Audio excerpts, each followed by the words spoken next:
East ബംഗാളിനെതിരെയുള്ള മത്സരത്തിന് മുമ്പായിട്ട് 3 things Kerala Blasters must do to beat East Bengal എന്നുള്ള വീഡിയോ ചെയ്യാനുള്ള കോൺഫിഡൻസ് സത്യം പറഞ്ഞാൽ എനിക്കില്ല. കാരണം നമുക്കറിയാം ഈ രണ്ട് ടീമുകളും തമ്മിലുള്ള ക്വാളിറ്റിയുടെ ഡിഫറൻസ്. അതുകൊണ്ട് തന്നെ ഞാൻ എന്തൊക്കെ വന്ന് പറഞ്ഞാലും അത് ഒരിക്കലും കൺവിൻസിങ് ആവാൻ പോകുന്നില്ല. ഇപ്പോൾ നിലവിലുള്ള ഈ സ്പെഷ്യൽ അൺസർട്ടൻ സാഹചര്യം മുതലെടുത്തുകൊണ്ട് ഞാൻ നമ്മുടെ ചാനലിൽ നിങ്ങളിലേക്ക് പുതിയൊരു വീഡിയോ ഇൻട്രൊഡ്യൂസ് ചെയ്യുകയാണ്. കേരള ബ്ലാസ്റ്റേഴ്സ് ഈസ്റ്റ് ബംഗാളിനെതിരെ തോൽക്കാതിരിക്കാൻ കൊണ്ടുവരേണ്ട 3 ബോൾഡ് ആയിട്ടുള്ള മാറ്റങ്ങൾ നമ്മുടെ ക്ലബിൽ വേണമെന്നുള്ളൊരു ആവശ്യകത നിങ്ങൾക്ക് എല്ലാവർക്കും ഉള്ളതുകൊണ്ട് തന്നെ എല്ലാവരും ഈ വീഡിയോ എൻജോയ് ചെയ്യുമെന്ന് ഞാൻ കരുതുന്നു.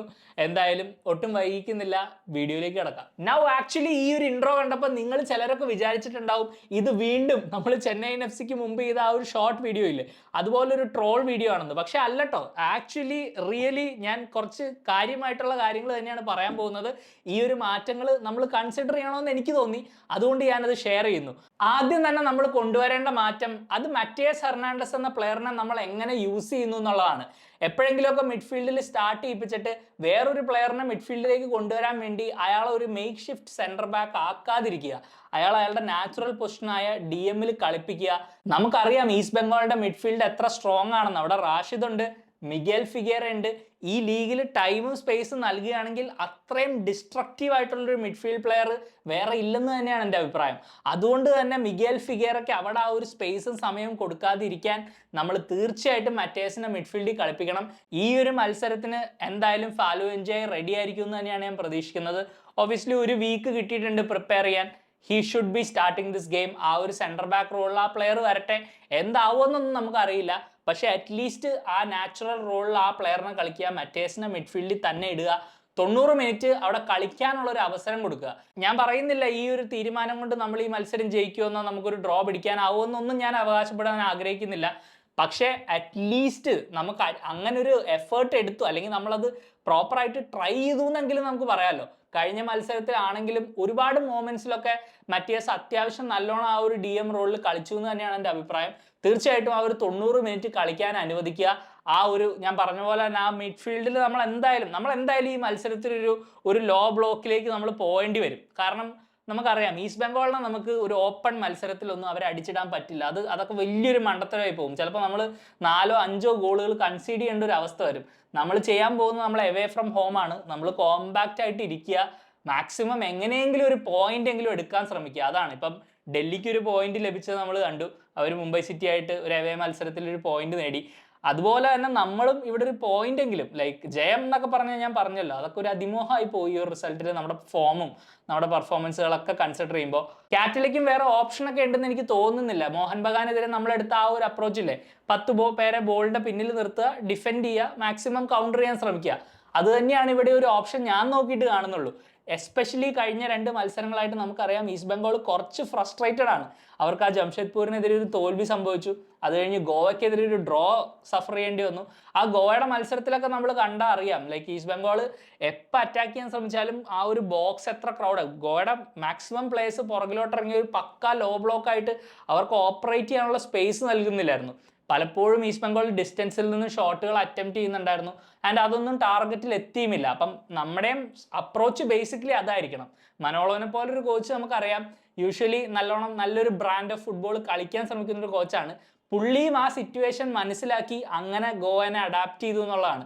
ആ പ്ലേയേഴ്സിനെയൊക്കെ വലിച്ച് കറക്റ്റ് ആ ഒരു സ്പേസ് കൊടുക്കാണ്ട് വളരെ ഡിഫിക്കൽട്ടായിട്ട് അവിടെ നിന്ന് ഒരു പോയിന്റ് നേടി അവർ പോയി. ആ ഒരു സെയിം അപ്രോച്ച് നമ്മളും എടുക്കണം. ആ ഒരു ലോ ബ്ലോക്കിലൊക്കെ ഇരുന്ന് മറ്റേസിനെയും അവിടെ മാക്സിമം പ്ലേയേഴ്സിനെ ഇട്ട് ആ ഒരു ഈ ഫിഗേറയ്ക്കും അതുപോലെ തന്നെ അപ്പുറം ഇപ്പുറം കളിക്കുന്ന എഡ്മണ്ടിനായാലും ബിബിനായാലും അവരൊന്നും ഇൻസൈഡിലോട്ടൊന്നും വരാൻ അനുവദിക്കാതിരിക്കുക, ബോക്സിലേക്കൊന്നും അറ്റാക്ക് ചെയ്യാൻ അനുവദിക്കാതിരിക്കുക, അവർക്കൊന്നും ഓപ്പറേറ്റ് ചെയ്യാനുള്ള ആ ഒരു സ്പേസ് നൽകാതിരിക്കുക. അതാണ്. പിന്നെ ഇപ്പോൾ അവർക്കുള്ള ഓപ്ഷൻസ് 2 എണ്ണമാണ്. ഒന്നില്ലെങ്കിൽ ക്രോസുകൾ ഇടാം, അല്ലെങ്കിൽ ഡിസ്റ്റൻസിൽ നിന്ന് ഷോട്ടുകൾ അടിക്കാം. ഈ 2 ഓപ്ഷനാണ് പിന്നെ അവർക്കുള്ളത്.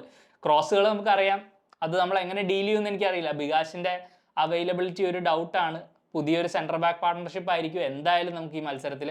അപ്പം അതിൽ നമുക്കൊരു ചാലഞ്ച് ഉണ്ട്. എന്നിരുന്നാലും ഡിസ്റ്റൻസിൽ നിന്നുള്ള ഷോട്ടുകൾ ഞാൻ പറഞ്ഞല്ലോ, അത് നമുക്ക് വ്യക്തമായ രീതിയിൽ അതിനെ ഡീൽ ചെയ്യാൻ പറ്റുകയാണെങ്കിൽ നമുക്ക് എന്തെങ്കിലും ഒരു ഡ്രോയെങ്കിലും പിടിക്കാനുള്ള ഒരു ചാൻസ് ഉണ്ട്. പക്ഷേ ഇന്റർകാശിക്കെതിരെയും ഞാനിത് പറഞ്ഞാണ്. ഈ കാര്യങ്ങളൊക്കെ പറയുമ്പോഴും നമ്മൾ ആ ജോലി കറക്റ്റ് വ്യക്തമായിട്ട് ചെയ്യണം. ഓരോ പ്ലെയറും അവരുടെ ഡ്യൂട്ടി നല്ലോണം വ്യക്തമായിട്ട് ചെയ്യണമെന്നുള്ളതാണ്.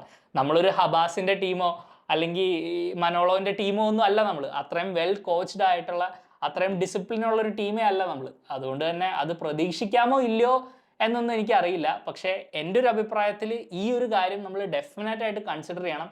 മറ്റേസിനെ ആ മിഡ്ഫീൽഡിൽ ഇടുക, മാക്സിമം മിഗേൽ ഫിഗേറനെ സെറ്റിലാവാൻ അനുവദിക്കരുത്. കളിയുടെ തുടക്കത്തിൽ തുടങ്ങി തന്നെ മാക്സിമം കൂടെ തന്നെ നിൽക്കുക, ആ ഒരു സ്പേസ് നൽകാണ്ടിരിക്കുക, ഓപ്പറേറ്റ് ചെയ്യാൻ, അധികം ബോളിൽ ഹോൾഡ് ചെയ്ത് വെച്ച് ഒരു പാസ് കളിക്കാനുള്ള ആ ഒരു സമയം കൊടുക്കാണ്ടിരിക്കുക, അൺസെറ്റിൽ ചെയ്യുക. അത് തന്നെയാണ് നമുക്കൊരു പ്രതീക്ഷയുള്ളൂ. ബിക്കോസ് മിഗേൽ ഫിഗറ ആ ഒരു മൂഡിലായി കഴിഞ്ഞാൽ പിന്നെ നമ്മുടെ ഡിഫൻസിന് ഒരു വലിയ തലവേദനയായിരിക്കും. വളരെ നിസ്സാരമായിട്ട് അടിച്ചിടാം. അമ്മാതിരി പാസുകളും അമ്മാതിരി മൂവ്മെൻറ്റും ഒക്കെയാണ് ഇപ്പോൾ നമുക്കറിയാം. ഒരിക്കലും നമ്മുടെ ഒരു ഡിഫൻസിന് അതിനോട് കോപ്പ് ചെയ്യാൻ പറ്റുമെന്ന് എനിക്ക് തോന്നുന്നില്ല. കഴിഞ്ഞ മത്സരത്തിൽ ഗോവ ആ ഒരു ഫ്രസ്ട്രേറ്റ് ചെയ്തപ്പോൾ ആ മത്സരത്തിൻ്റെ വീഡിയോയിൽ ഞാൻ പറഞ്ഞിട്ടുണ്ട്, നിങ്ങൾക്കറിയാം, മിഗേൽ ഫിഗറയിൽ നിന്ന് നമ്മൾ ഒട്ടും പ്രതീക്ഷിക്കാത്തൊരു പെർഫോമൻസ് ആണ് അന്ന് വന്നത്. കാരണം ആ ഒരു പെർഫോമൻസിൻ്റെ ലെവൽ പോയി. പുള്ളിക്ക് ആ ഒരു സ്പേസ് കിട്ടുന്നില്ല, പാസുകൾ കളിക്കാനുള്ള സമയം കിട്ടുന്നില്ല എന്ന് മനസ്സിലായപ്പോൾ പുള്ളി വേറെ കുറേ കാര്യങ്ങളൊക്കെ ട്രൈ ചെയ്യാൻ ശ്രമിച്ചു തുടങ്ങി. കുറേ ഒറ്റയ്ക്ക് കളിക്കൽ, അതുപോലെ തന്നെ ദൂരത്തുനിന്ന് ഷോട്ടുകൾ അടിക്കൽ, അതൊന്നും സക്സസ്ഫുൾ ആയില്ല. അപ്പം അങ്ങനെയാണ് നമ്മൾ ഒരിക്കലും ആ ഒരു സെറ്റിൽ ചെയ്യാനുള്ള ടൈം കൊടുക്കാതിരിക്കുക. മാക്സിമം അനോയ് ചെയ്യുക പ്ലെയറിനെ. ആ പ്ലെയറിന് ഒരു പെർഫെക്റ്റ് കണ്ടീഷൻ ഉണ്ടല്ലോ, പിച്ചിൽ നല്ല സ്പേസ് കിട്ടിക്കഴിഞ്ഞാൽ, ടൈമൊക്കെ കിട്ടിക്കഴിഞ്ഞാൽ പുള്ളിക്ക് ഒരു പെർഫെക്റ്റ് കണ്ടീഷനാണ് പുള്ളിയുടെ ഗെയിം കളിക്കാനുള്ളത്. ആ കണ്ടീഷൻ നമ്മൾ ഉണ്ടാക്കാതിരിക്കുക എന്നുള്ളതാണ് മെയിൻ പോയിന്റ്. ഇനി നമുക്ക് അടുത്ത പോയിന്റിലേക്ക് വരാം. അത് നമ്മുടെ ഫോർമേഷൻ അല്ലെങ്കിൽ ഈ മത്സരത്തിൽ നമ്മുടെ ഷേപ്പിനെ കുറിച്ചാണ് എനിക്ക് സംസാരിക്കാനുള്ളത്. കഴിഞ്ഞൊരു മാച്ചിൽ ചെന്നൈയിനെതിരെ നമ്മളെല്ലാവരും പറഞ്ഞതാണ് ആ ഒരു 2-man സ്ട്രൈക്ക് പാർട്ണർഷിപ്പ് വരണം, ഒരു 4-4-2 വരണമെന്നൊക്കെ. അത് കറക്റ്റായിട്ട് തന്നെ കാറ്റിൽ ഡിപ്ലോയ് ചെയ്തു. റിസൾട്ട് നമുക്ക് കണ്ടെത്താനായില്ല. പക്ഷെ എന്നാൽ ഞാൻ പറയുന്നത് ഇനി ആ ഒരു ഫോർമേഷൻ ഈ മത്സരത്തിൽ ഉപയോഗിക്കരുതെന്നാണ്. അപ്പൊ എല്ലാവർക്കും ഒരു സംശയം തോന്നിയേക്കാം, എന്തുകൊണ്ടാണ് ആ ഒരു 4-4-2 പ്രിഫർ ചെയ്യാത്തത്. ഞാൻ പറഞ്ഞത് ഈ മത്സരത്തിൽ നമ്മൾ ഔട്ട് ഓഫ് പൊസിഷൻ ആയിരിക്കുമ്പോൾ ഒരു 4-2-3-1 ഷേപ്പിലേക്ക് വരണമെന്നാണ് എൻ്റെ പേഴ്സണൽ അഭിപ്രായം. ബിക്കോസ് ഈസ്റ്റ് ബംഗാളിന്റെ മിഡ്ഫീൽഡ് നമുക്കറിയാം നല്ല സ്ട്രോങ് ആണ്. അവിടെ റാഷിദ് ഉണ്ട്, ഫിഗേറ ഉണ്ട്, ഈവൻ എഡ്മണ്ട് ആയിക്കോട്ടെ. എഡ്മണ്ടും ആ ഒരു സെൻട്രലി ഓപ്പറേറ്റ് ചെയ്ത് പിന്നെ വൈഡിലോട്ടൊക്കെ ഡ്രിഫ്റ്റ് ഔട്ട് ചെയ്ത് പോകാൻ പറ്റിയ ഒരു പ്ലെയർ ആണ്. കൂടുതലും ആ ബോക്സ് ഒക്കെ അറ്റാക്ക് ചെയ്യാനുള്ള ടെൻഡൻസി ഉണ്ട്. വേണമെങ്കിൽ അവർക്ക് മഹേഷിനെ കളിപ്പിക്കാം അവിടെ. സെൻട്രലി ആ ഒരു ഫൈനൽ തേർഡിൽ അവർക്ക് കുറേ ഇമ്പാക്റ്റ് ഉണ്ടാക്കാൻ പറ്റിയ ഒരുപാട് പ്ലെയേഴ്സ് ഉണ്ട്. അപ്പം ആ ഒരു പ്ലെയേഴ്സിന് ഇതുപോലെ ഞാൻ നേരത്തെ പറഞ്ഞ ഒരു സംഭവം തന്നെയാണ്, ആ ഒരു സ്പേസ് നമ്മൾ കൊടുക്കരുത്. മാക്സിമം നമ്മൾ ആ ഒരു സെൻട്രലി കുറച്ചൊന്ന് നാരോ ആയിട്ട് ആ ഒരു 3 പ്ലെയേഴ്സ് വരണം. അതായത് ഒരു ഡബിൾ പിവട്ടും അതിൻ്റെ മുമ്പിൽ ഒരാളും. ആ ഒരു ത്രീ മാൻ മിഡ്ഫീൽഡ് സെറ്റപ്പ് ആയിരിക്കണം, കുറച്ച് കോമ്പാക്റ്റ് ആയിട്ടിരിക്കുക. ഞാൻ ഉദ്ദേശിക്കുന്ന ഒരു ഡബിൾ പിവട്ട് അത് മറ്റേസും വിബിനും ആണ്. കാരണം വേറെ ആരും ഒരു പ്ലെയറും നമുക്ക് ആ റോളിലോട്ട് കൺസിഡർ ചെയ്യാനില്ല ബേസിക്കലി. മേ ബി ഈ മത്സരത്തിൽ ആക്ച്വലി കോച്ച് ദാനിഷിനെ പ്രിഫർ ചെയ്യാനുള്ള സാധ്യതയുണ്ട്.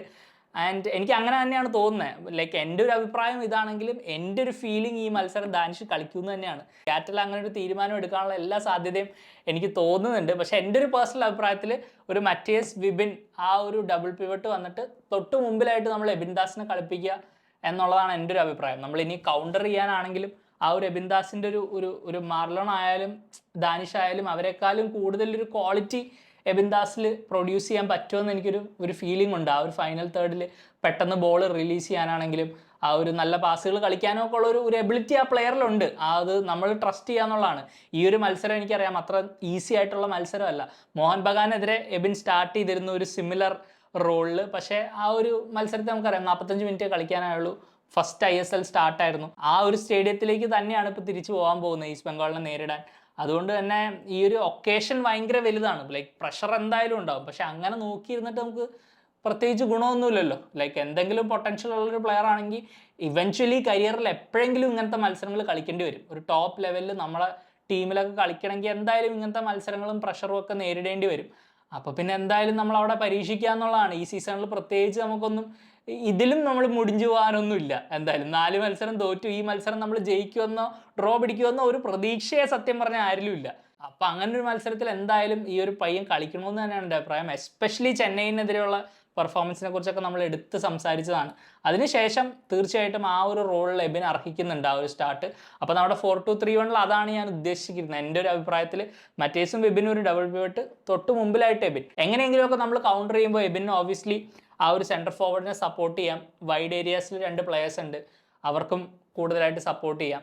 ഒരു കൗണ്ടർ ചെയ്യുമ്പോഴത്തേക്കും ആ ഒരു 4-man അറ്റാക്ക് പോലെ ആയിരിക്കും. 2 പേര് ബാക്കിൽ സപ്പോർട്ടിനുണ്ടാവും. എന്തെങ്കിലും ട്രാൻസിഷൻ വരുവാണെങ്കിൽ തന്നെ നമുക്ക് അതിനെ ഡീൽ ചെയ്യാൻ പറ്റട്ടെ. അതാണ്, അങ്ങനെ പ്രതീക്ഷിക്കാമെന്ന് മാത്രമേ ഉള്ളൂ. കാരണം ഈസ്റ്റ് ബംഗാളിൻ്റെ പ്ലെയർ ഫോർ പ്ലെയർ ക്വാളിറ്റി നമ്മൾ നോക്കുകയാണെങ്കിൽ നമുക്കറിയാം നമ്മളെക്കാളൊക്കെ ഒരുപാട് മുന്നിലാണ്. അവരുടെ ഫോറിൻ പ്ലേയേഴ്സ് ആയിക്കോട്ടെ, അവരുടെ ഇന്ത്യൻ പ്ലേയേഴ്സ് ആയിക്കോട്ടെ. അതുകൊണ്ട് തന്നെ അങ്ങനെ ഒരു ട്രാൻസിഷനിലൊക്കെ അവർക്ക് വേണമെങ്കിൽ നമ്മൾ ഹേർട്ട് ചെയ്യാം, ഈസി ആയിട്ട് ഹേർട്ട് ചെയ്യാം, അതിൽ സംശയമൊന്നുമില്ല.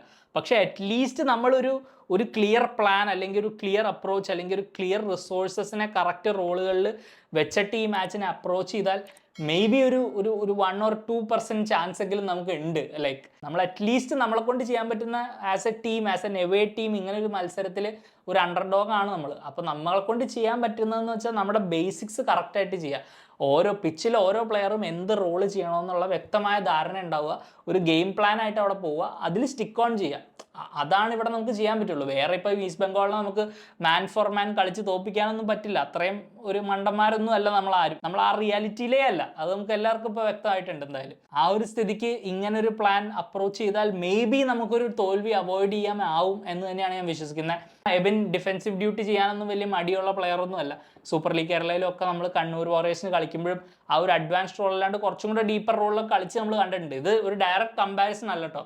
ഒബ്വിയസ്ലി സൂപ്പർ ലീഗ് കേരളയും ISL വെച്ചൊന്നും നമുക്ക് കമ്പയർ ചെയ്യാൻ പറ്റില്ല. Quality of opposition east Bengal പോലൊരു ടീമാണ്, അതും ഒരു SLK ടീമായിട്ടൊന്നും കമ്പയർ ചെയ്യാനേ പറ്റില്ല. പക്ഷേ എന്നിരുന്നാലും ഞാൻ പറയുന്നത് എന്താണെന്ന് വെച്ചാൽ ആ ഒരു റോളിലേക്ക് കൊണ്ടിടുകയാണെങ്കിൽ അതൊരു പുതിയ അനുഭവമൊന്നും ആയിരിക്കില്ല ഈ പ്ലെയറിന്. ഒബ്വിയസ്ലി മോഹൻ ബഗാനെ നേരിട്ടൊരു എക്സ്പീരിയൻസ് ഉണ്ട്. ഈ യങ് പ്ലേയേഴ്സിന് അങ്ങനത്തെ മാച്ചസ് കളിച്ച് വരുമ്പോഴാണ് അവരുടെ കോൺഫിഡൻസും ഇമ്പ്രൂവ് ആവുന്നത്. തീർച്ചയായിട്ടും അതാണ് എൻ്റെ ഒരു അഭിപ്രായത്തിൽ നമ്മൾ ഈ മത്സരത്തിനായിട്ട് അഡോപ്റ്റ് ചെയ്യേണ്ട ആ ഒരു ഷേപ്പ്. ഒരു 4-2-3-1 കളിക്കുകയാണെങ്കിൽ ഒരു പക്ഷേ നമുക്ക് ഒരു തോൽവി അവോയ്ഡ് ചെയ്യാനുള്ളൊരു ചാൻസ് ഉണ്ട്. ഇതൊരു ജയത്തിലേക്കൊന്നും ഞാൻ പറയുന്നില്ല, ഞാൻ പറഞ്ഞല്ലോ അതിലേക്കൊന്നും ഞാൻ കടക്കുന്നില്ല. പക്ഷേ നമ്മളെ സംബന്ധിച്ചിടത്തോളം ഈ മത്സരത്തിൽ ഒരു പോയിന്റ് ലഭിക്കുക എന്ന് പറഞ്ഞത് ശരിക്കും ഒരു ജയത്തിന് തുല്യമാണെന്ന് വേണമെങ്കിൽ പറയാം. അമ്മാതിരി അവസ്ഥയിലാണ് നമ്മൾ. ഈസ്റ്റ് ബംഗാൾ എവേ നമുക്ക് ആരും ഒരു ചാൻസ് നൽകുന്നില്ല. ഈസ്റ്റ് ബംഗാൾ ഈ മത്സരം ഫുള്ളി 3 പോയിന്റ്സ് നേടാം എന്നുള്ളൊരു കോൺഫിഡൻസിലായിരിക്കും അവർ ഈ മത്സരം കളിക്കുന്നത്. അവർക്ക് ആ ഒരു 2 സെറ്റ് ബാക്ക്, ജംഷഡ്പൂർ ആയിട്ടുള്ള തോൽവിയും ഗോവ ആയിട്ടുള്ള ഡ്രോയിന് ശേഷം ശരിക്കും വീണ് കിട്ടിയ ഒരു ഫിക്സറാണിത്. കേരള ബ്ലാസ്റ്റേഴ്സിൻ്റെ ഈ നിലവിലെ ഫോം വെച്ച് നോക്കുമ്പോൾ അവർക്ക് എന്തായാലും തിരിച്ച് ജയത്തിൻ്റെ വഴിയിലേക്ക് തിരിച്ച് വരാനുള്ള ഒരു ഫിക്സറായിട്ട് തന്നെയാണ് അവർ കൺസിഡർ ചെയ്യുള്ളൂ. നമ്മൾ അവിടെ ഒരു പ്ലാനായിട്ട് പോയിട്ട് ഇതുപോലെ കറക്റ്റായിട്ട് വർക്ക് ചെയ്യുക എന്നുള്ളതാണ് നമുക്ക് ചെയ്യാവുന്ന ബെയർ മിനിമം. അതെങ്കിലും നമ്മൾ ചെയ്യുമെന്ന് ഞാൻ പ്രതീക്ഷിക്കുന്നു. ഇനിയാണ് നമ്പർ 1 പോയിന്റ്. ഇപ്പം നിങ്ങൾക്ക് ഷേപ്പ് മനസ്സിലായല്ലോ. അപ്പം അതിലൊരു സ്ട്രൈക്കറേ ഉള്ളൂ. അപ്പോൾ ആ സ്ട്രൈക്കർ ആര് കളിക്കും? എൻ്റെ അഭിപ്രായത്തിൽ അടുത്തൊരു വലിയ തീരുമാനം നമ്മൾ എടുക്കേണ്ടത് വിക്ടർ ബെർട്ടമൂനെ ഈ മത്സരത്തിൽ ഡ്രോപ്പ് ചെയ്യണമെന്നുള്ളതാണ്. എനിക്ക് തോന്നുന്നില്ല ഈ മത്സരത്തിൽ ബെർട്ടമു അത്ര സൂട്ടാവുമെന്ന്. കാരണം ഈസ്റ്റ് ബംഗാളിൻ്റെ ആ ഒരു ഡിഫെൻസീവ് ലൈനിനെ സ്ട്രെച്ച് ചെയ്യാനുള്ള പേസോ അല്ലെങ്കിൽ ആ ഒരു ടാർഗറ്റ് മാനായിട്ട് കളിക്കാനുള്ള ഒരു എബിലിറ്റിയോ ബെർട്ടമു ഇതുവരെയുള്ള മത്സരങ്ങളിൽ പുറത്തെടുത്തിട്ടില്ല എന്നുള്ളത് തന്നെയാണ് എനിക്ക് പേഴ്സണലി ഫീൽ ചെയ്യുന്നത്. ബിക്കോസ് അച്ഛലാണെങ്കിൽ അറ്റ്ലീസ്റ്റ് ആ ഒരു ബാക്ക് ലൈനിനെ സ്ട്രെച്ച് ചെയ്യാനുള്ള കുറച്ച് റണ്ണുകളും കാര്യങ്ങളൊക്കെ മേക്ക് ചെയ്യാനുള്ള സാധ്യതയുണ്ട്. ബെർട്ടമു കൂടുതലും ഒരു ഡീപ്പായിട്ട് ഡ്രോപ്പ് ചെയ്തൊക്കെ വന്ന് കളിക്കാനുള്ള ഒരു ടെൻഡൻസി കാണിക്കാനാണ് സാധ്യത.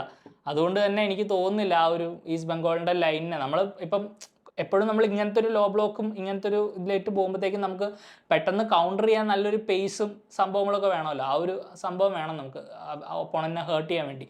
അതിന് കുറച്ചും കൂടെ സൂട്ട് ചെയ്യുന്ന അച്ഛലാണെന്ന് എനിക്ക് തോന്നുന്നു. അച്ഛൽ ഒറ്റയ്ക്ക് ലൈൻ ലീഡ് ചെയ്യാൻ വളരെ കേപ്പബിൾ ആയിട്ടുള്ള പ്ലെയർ തന്നെയാണ്. തീർച്ചയായിട്ടും അവിടെ അച്ഛല സെൻറ്റർ ഫോർവേഡ് റോഡിൽ ലോൺ സ്ട്രൈക്കറായിട്ട് വരണമെന്ന് തന്നെയാണ് അഭിപ്രായം. അൺഫോർച്ചുനേറ്റ്ലി ബെർട്ടമു ഈ മത്സരത്തിൽ നമ്മുടെ ലൈൻ ലീഡ് ചെയ്യുകയാണെങ്കിൽ എനിക്ക് വലിയ കോൺഫിഡൻസ് ഇല്ല സത്യം പറഞ്ഞാൽ. കാരണം അൻവർ അലി ആയിക്കോട്ടെ ജീക്സൺ ആയിക്കോട്ടെ വളരെ നന്നായിട്ട് ഗെയിം റീഡ് ചെയ്യുന്ന 2 പ്ലെയേഴ്സാണ്. അതുകൊണ്ട് തന്നെ ബെർട്ടമുവിനെ സംബന്ധിച്ചിടത്തോളം ഈ 2 യങ് ആയിട്ടുള്ള സ്ട്രോങ് ആയിട്ടുള്ള സെൻറ്റർ ബാക്സിനെ മുട്ടുകുത്തിക്കാനുള്ള ഒരു ക്വാളിറ്റി ബെർട്ടമുവിനുണ്ടോ, അല്ലെങ്കിൽ ഒരു പ്രായത്തിൻ്റെ ഒരു വിഷയമുണ്ട്. നമുക്കറിയാം പുള്ളി ഒരു അത്രയും യങ് ആയിട്ടുള്ളൊരു സ്ട്രൈക്കർ അല്ല. അതുകൊണ്ട് തന്നെ ആ ഒരു ഇമ്പാക്റ്റ് ഉണ്ടാക്കാൻ പറ്റുമെന്ന് എനിക്ക് പേഴ്സണലി ഫീൽ ചെയ്യുന്നില്ല. പിന്നെ ഇപ്പം പറഞ്ഞ പോലെ തന്നെ ആ ഒരു തേർഡ് മിഡ്ഫീൽഡർ, അഡ്വാൻസ്ഡ് മിഡ്ഫീൽഡറായിട്ട് എബിൻ കളിക്കുകയാണെങ്കിൽ എബിനും അച്ഛലും തമ്മിൽ ഒരു ചെറിയ കണക്ഷൻ ബിൽഡ് ആവുന്ന പോലെ എനിക്ക് ഫീൽ ചെയ്യുന്നുണ്ട്. കഴിഞ്ഞ മത്സരത്തിലായാലും അവർ കുറച്ചൊന്ന് ആ ഒരു ലിങ്കപ്പ് വർക്ക് ചെയ്യാനുള്ള സാധ്യതയുണ്ട്. രണ്ടുപേരും യങ് പ്ലേയേഴ്സാണ്. ആ ഒരു എനർജി എന്തായാലും കൊണ്ടുവരും. നമ്മുടെ അറ്റാക്കിൻ്റെ ആ ഒരു ഏറ്റവും മുമ്പിൽ ആ ടോപ്പിൽ അങ്ങനെ ഒരു എനർജി നമുക്ക് ഫീൽ ചെയ്യാൻ പറ്റും മിക്കവാറും ഇവർ രണ്ടുപേരും കൂടെ ഒരുമിച്ച് സ്റ്റാർട്ട് ചെയ്യുകയാണെങ്കിൽ. ഈവൻ നമ്മളൊരു ലോ ബ്ലോക്കിലേക്കൊക്കെ പോയിട്ട് 10 പേരും ബോളിൻ്റെ പിന്നിൽ നിൽക്കേണ്ട ഒരു സാഹചര്യം വരികയാണെങ്കിൽ കൂടി ഐ തിങ്ക് ഈ 2 പ്ലെയേഴ്സിൻ്റെ ആ ഒരു എനർജി തീർച്ചയായിട്ടും ബെർട്ടമു പ്രൊവൈഡ് ചെയ്യുന്നതിനേക്കാളും കൂടുതലായിരിക്കും എന്ന് എനിക്ക് ഫീൽ ചെയ്യുന്നു. ആൻഡ് ഈ മത്സരത്തിൽ നമ്മൾ എങ്ങനെയെങ്കിലും കടിച്ചു തൂങ്ങി ഒരു ഡ്രോ ഒപ്പിക്കണമെങ്കിൽ ആ ഒരു എനർജിയും ആ ഒരു ഇൻറ്റൻസിറ്റിയൊക്കെ ഭയങ്കര ഇമ്പോർട്ടൻ്റ് ആയിരിക്കും. അതുകൊണ്ടാണ് ഞാൻ പറഞ്ഞത് ഈ മത്സരത്തിൽ ഒരുപക്ഷെ ബെർട്ടമു പുറത്തിരിക്കണമെന്ന്. ഇതാണ് അപ്പം ഞാൻ പറഞ്ഞ കേരള ബ്ലാസ്റ്റേഴ്സ് ഈ മത്സരം തോൽക്കാതിരിക്കാൻ വേണ്ടി എടുക്കേണ്ട 3 ബോൾഡ് ആയിട്ടുള്ള തീരുമാനങ്ങൾ. എന്താണ് നിങ്ങളുടെ അഭിപ്രായങ്ങൾ എന്ന് തീർച്ചയായിട്ടും നിങ്ങൾ കമന്റ് ചെയ്യുക. ഈ മത്സരത്തിൽ നമ്മൾക്ക് എന്തെങ്കിലും പ്രതീക്ഷയുണ്ടോ, അതോ നമ്മൾ 5 മത്സരങ്ങൾ തുടർച്ചയായിട്ട് തോൽക്കുമോ? നിങ്ങളുടെ അഭിപ്രായം ഡെഫിനറ്റ്ലി കമന്റ് ചെയ്യുക. എന്തായാലും ഞാൻ പുതിയൊരു വീഡിയോ ആയിട്ട് വീണ്ടും വരാം. അതുവരേക്കും you take care. Bye for now.